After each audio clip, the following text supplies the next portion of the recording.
The Biden administration asks Congress for clearer cryptocurrency regulations. Could we have regulations in the near future? Let's talk about this right now.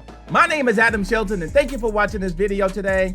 And this is the ClearCryptos YouTube channel. Let's break this down. Now, the Biden administration urges Congress to take quick decisions regarding framing a clear cryptocurrency regulation or regulatory framework right here.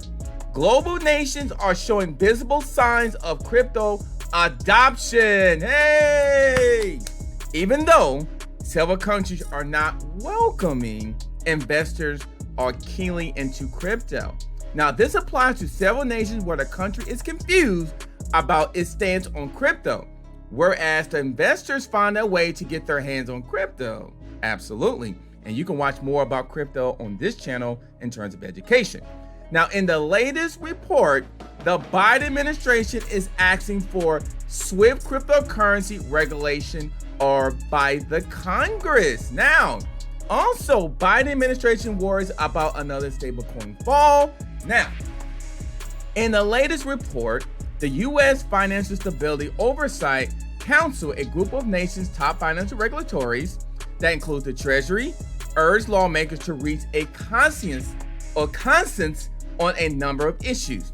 This includes the decision on how to regulate Bitcoin and other crypto assets traded on the spot market. So all of a sudden now Congress and the Biden administration is getting into crypto and want to know more about it. They want a regulatory, of course. But the report comes during a time when Congress exploring the stablecoin industry and other tax rules for crypto brokers. Biden administration is also concerned about a repeat of the Terra Luna incident. However, Congress members state that the proper legislation are still months away. So at least they're talking about a regulatory framework right here of the administration wants this to happen. We'll see what happens because regulation and other things coming out from the White House, this could be good for crypto, but we'll have to wait and see what happens. My name is Adam Shelton, and thank you for watching this video today. And this is the Clear Cryptocurrency and the ClearCryptos YouTube channel. I'll see you on the next video. Don't forget to like, comment, subscribe. I'll see you later.